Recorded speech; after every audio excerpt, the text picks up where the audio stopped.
வருங்கால civil service அதிகாரிகளே, உங்கள் எல்லாருக்கும் ஒரு பெரிய வணக்கம்.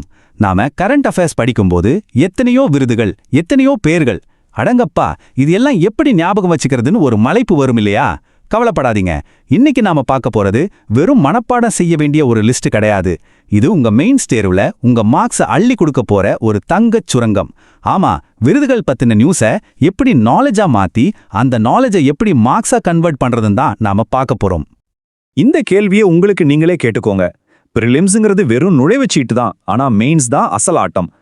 வெறும் தகவல்களை மட்டும் மனப்பாடம் செஞ்சுட்டு போறதுக்கும் அதை அனலைஸ் பண்ணி ஏன் எப்படின்னு கேள்வி கேட்டு படிக்கிறதுக்கும் பெரிய வித்தியாசம் இருக்கு. யார் விருது வாங்கினாங்கன்னு தெரிஞ்சுக்கிறது பிரிலிம்ஸுக்கு ஓகே, ஆனா அந்த விருது ஏன் கொடுக்கப்பட்டது, அதுக்கு பின்னாடி இருக்கிற சமூக பொருளாதார அரசியல் காரணங்கள் என்னன்னு புரிஞ்சுக்கிட்டாதான் நீங்க ஒரு டாப்பரா வர முடியும்.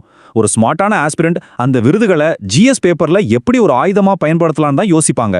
வாங்க அந்த தங்கச்சுரங்கத்தை எப்படி தோண்டி எடுக்கிறதுன்னு நாம பார்க்கலாம். இன்னைக்கு நம்மளோட நோக்கம் ரொம்ப சிம்பிள். வெறும் தகவல்களை கடத்துறது மட்டும் இல்ல. யோசிச்சு பாருங்க, ஜிஎஸ் பேப்பர் 3ல இந்தியாவின் பொருளாதார வளர்ச்சிக்கு புதுமையோட பங்கு என்னன்னு ஒரு கேள்வி வருது. எல்லாரும் அரசாங்க திட்டங்களை பத்தி எழுதிட்டு இருக்கும்போது நீங்க மட்டும் இந்த வருஷம் பொருளாதாரத்துக்கான நோபல் பரிசு வாங்கினவங்களோட தியரியை கோட் பண்ணி எழுதினா எப்படி இருக்கும்? உங்க பேப்பருக்கு ஒரு இன்டர்நேஷனல் தரம் கிடைக்கும் இல்லையா? அதே மாதிரி ஜிஎஸ் பேப்பர் 2ல ஜனநாயகம் பத்தி கேட்டா அமைதிக்கான நோபல் பரிசை ஒரு கேஸ் ஸ்டடியா எப்படி பயன்படுத்தலான்னு பார்க்க போறோம்.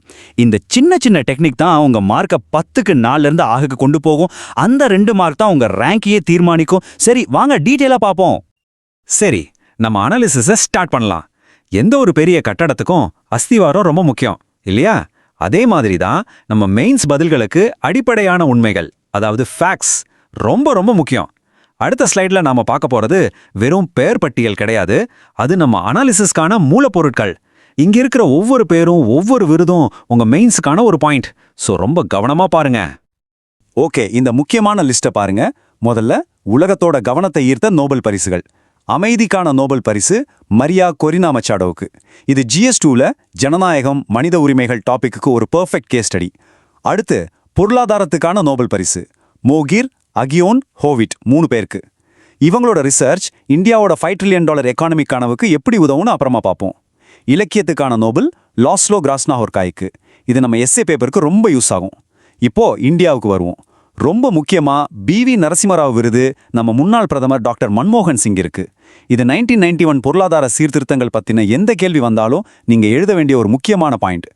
அடுத்து இஸ்ரேலின் உயரிய விருது டொனால்ட் ட்ரம்ப்புக்கு. இது சர்வதேச அரசியல், அதாவது ஜியோ பாலிட்டிக்ஸ்ல நாம தெரிஞ்சுக்க வேண்டிய ஒரு விஷயம்.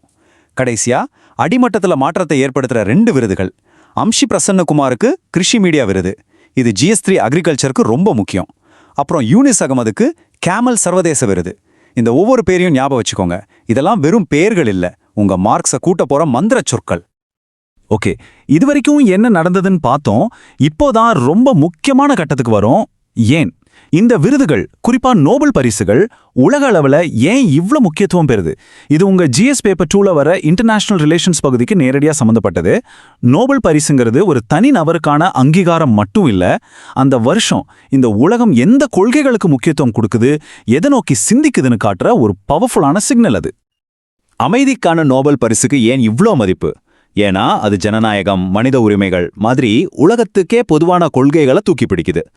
இந்த வருஷம் மரியா கொரினா மச்சாடோக்கு இந்த விருது கொடுத்ததுக்கு பின்னாடி வெனிசுலாவோட அரசியல் சூழல் இருக்கு. அங்க பல வருஷமா ஜனநாயக உரிமைகள் நசுக்கப்படுதுன்னு குற்றச்சாட்டுகள் இருக்கு.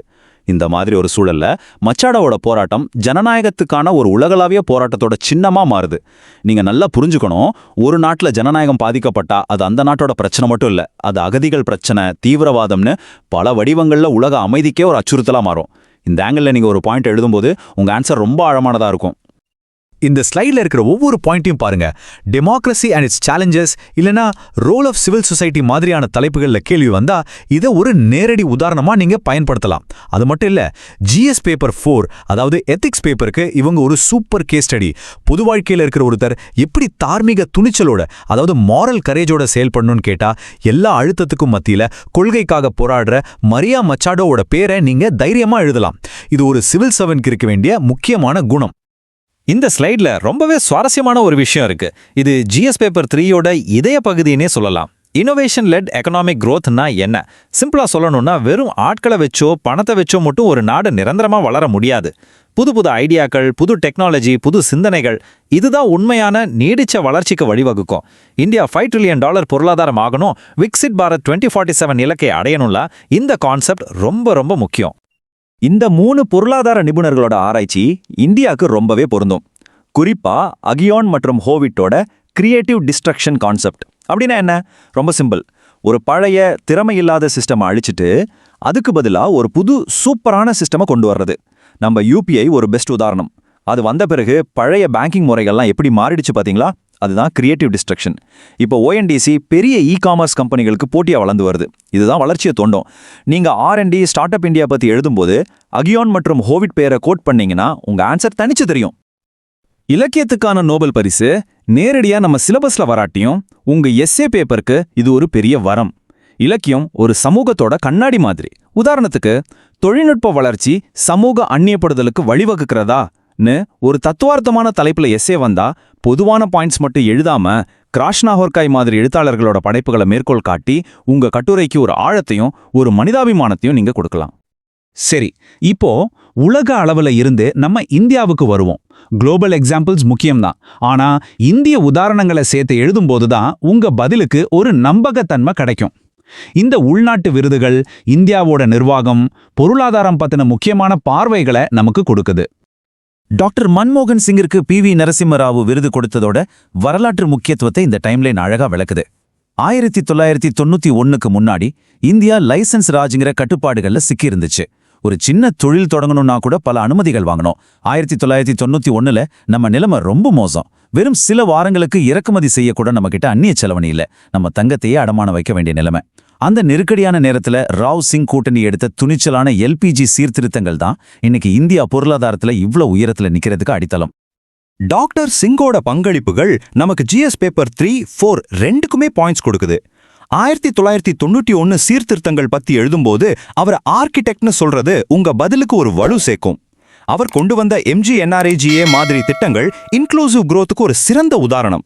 அதே மாதிரி எத்திக்ஸ் பேப்பர்ல இன்டெகிரிட்டி இன் பப்ளிக் லைஃப் டாபிக்கு தன் நீண்டகால பொது வாழ்க்கையில நேர்மையோட சின்னமா திகழ்ந்த அவரை விட சிறந்த உதாரணம் இருக்க முடியாது. இந்த விருது திறமையான நெறிமுறையான நிர்வாகத்துக்கான ஒரு கொண்டாட்டம். அம்ஷி பிரசன்னகுமாருக்கு கொடுத்த கிருஷி மீடியா விருது பார்க்க சின்ன விருதா தெரியலாம், ஆனா அதோட தாக்கம் ரொம்ப பெருசு. GS பேப்பர் 3ல விவசாயம் ஒரு முக்கியமான பகுதி. விவசாயிகள் வருமானத்தை இரட்டிப்பாக்குவது அரசாங்கத்தோட முக்கிய இலக்கு. அந்த இலக்க அடைய புது டெக்னாலஜியும் அரசு திட்டங்களும் விவசாயிகளை போய் சேரணும்.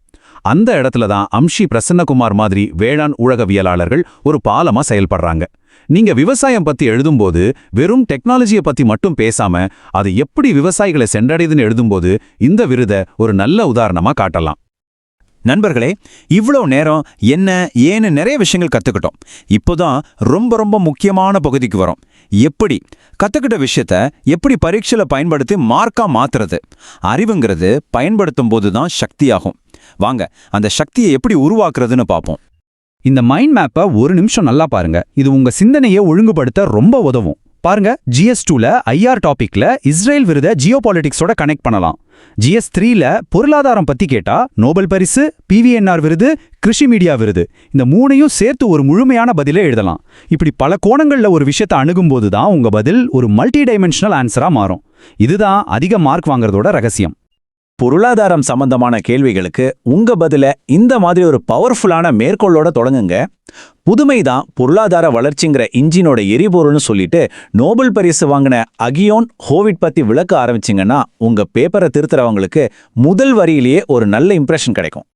GS பேப்பர் 2ல பாலிட்டி, கவர்னன்ஸ் இல்லைன்னா இன்டர்நேஷனல் ரிலேஷன்ஸை பற்றி எழுதும்போது இந்த மேற்கோள் ரொம்ப பொருத்தமாக இருக்கும். ஒரு நாட்டின் பலம் அதன் ஜனநாயகத்தின் பலத்தில் தான் அளக்கப்படுகிறதுன்னு உங்கள் முன்னுரை ஆரம்பித்து மரியா மச்சாடோவோட போராட்டத்தை உதாரணம் காட்டி விளக்கினா உங்கள் வாதத்துக்கு ஒரு பெரிய பலம் கிடைக்கும். GS பேப்பர் 4 எத்திக்ஸ் பேப்பர்லையோ இல்லை எஸ்ஏலையோ நல்லாட்சி பற்றி எழுதும்போது இந்த மேற்கோளை பயன்படுத்துங்க. தன்னலமற்ற பொது சேவையே தலைமையன் உயர்ந்த வடிவம் அன்னு சொல்லிட்டு டாக்டர் மன்மோகன் சிங் மாதிரி ஆளுமைகளை உதாரணம் காட்டும்போது உங்க கருத்து ரொம்ப ஆழமாவும் நம்பகத்தன்மையோடவும் இருக்கும். சரி, இப்போ ஒரு கேள்விக்கு எப்படி படிப்படியா பதில் எழுதணும்னு இந்த ரெடிமேட் ஃப்ரேம் ஒர்க்கை வச்சு பார்க்கலாம். இன்ட்ரோல ஒரு மேற்கோள், இல்லனா இந்தியாவோட ஜிடிபியில் R&Dக்கான செலவு 1% குறைவா இருக்குங்கிற மாதிரி ஒரு டேட்டாவோட ஆரம்பிக்கலாம். அப்புறம் பாடி பகுதியில் ஆக்யான் அண்ட் ஹோவிட்டோட தியரியை விளக்கி நம்ம அடல் இன்னோவேஷன் மிஷன் மாதிரி திட்டங்களை உதாரணம் காட்டலாம். சவால்களில் பிரெயின் ட்ரெயின் பத்தி பேசி தீர்வுகளில் அதை எப்படி தடுக்கலாம்னு சொல்லலாம். கடைசியா இந்தியாவை ஒரு இன்னோவேஷன் ஹப்பா மாத்திர ஒரு பாசிட்டிவான விஷனோட முடிக்கணும். இப்படி ஒரு கோர்வையா உங்க பதிலை எழுதும்போது உங்க சிந்தனை தெளிவு பேப்பர்ல நல்லா வெளிப்படும். ஓகே, மெயின்ஸ்க்கு ரொம்ப டீட்டெயிலா தயாராகிட்டோம். இப்போ பிரிலிம்ஸ் போர்க்களத்துக்கு தேவையான சில கூர்மையான ஆயுதங்களை பார்ப்போம். இது ஒரு ரேபிட் ஃபயர் ரவுண்டு மாதிரி. இங்க இருக்கிற ஒவ்வொரு தகவலும் ஒரு MCQ கேள்வியா மாற வாய்ப்பு இருக்கு. சோ கவனமா இருங்க. பிரிலிம்ஸை பொறுத்த வரைக்கும் இந்த மாதிரி நேரடி தகவல்கள் முக்கியம். பொறுத்துக கேள்விகள் வரலாம், இல்லன்னா 2025 பொருளாதார நோபல் பரிசு எந்த துறைக்காக வழங்கப்பட்டதுன்னு கேட்கலாம். அதுக்கு பதில் பொருளாதார வளர்ச்சி மற்றும் புதுமை, கூற்று அடிப்படையிலான கேள்விகளுக்கும் நம்ம தயாரா இருக்கணும். உதாரணத்துக்கு அகியோன் மற்றும் ஹோவிட் பத்தி ஒரு ஸ்டேட்மெண்ட் கொடுத்து அது சரியா தப்பான்னு கேட்கலாம். சோ வெறும் பெயரை மட்டும் படிக்காம அவங்களோட முக்கிய பங்களிப்பான ஷும்பர்டேரியன் growth தியரிங்கிற கீவேர்டையும் ஞாபகம் வச்சுக்கணும். நண்பர்களே, இந்த செஷனோட இறுதியில நான் உங்ககிட்ட ஒரு கேள்வியை விட்டுட்டு போறேன். உங்களுக்கு தேவையான அனாலிசிஸ் இருக்கு, ஃப்ரேம் ஒர்க் இருக்கு. ஆனா இந்த அறிவை நீங்க எப்படி பயன்படுத்த போறீங்கிறதுல தான் உங்க வெற்றி அடங்கியிருக்கு. வெற்றிங்கிறது மனப்பாடம் செய்யறதுல இல்ல, சிந்திக்கிறதுல, அனலைஸ் பண்றதுல, படிச்சதை சரியான இடத்துல பயன்படுத்துறதுல தான் இருக்கு. உங்க உழைப்பு தான் உங்களை ஜெயிக்க வைக்கும். இந்த அறிவை உங்க பதில்கள்ல செலுத்தி உங்க ரேங்கை உரப்பாக்கிக்கோங்க. உங்களுக்கு இந்த விளக்கம் தெளிவை தந்திருந்தா இந்த வீடியோவை லைக் பண்ணுங்க, உங்க நண்பர்களோட ஷேர் பண்ணுங்க, மறக்காம கமெண்ட்ல ஐ வில் கிளியர் UPSCன்னு டைப் பண்ணுங்க. உங்க ஒவ்வொரு கமெண்ட்டும் எங்களை இன்னும் நல்லா வேலை செய்ய தூண்டும். நாளைக்கே இதே மாதிரி ஒரு அருமையான பகுப்பாய்வோட உங்களை சந்திக்கிறேன். கலாம் டியூஷன் சென்டர் யூடியூப் சேனலுக்கு சப்ஸ்கிரைப் பண்ணுங்க.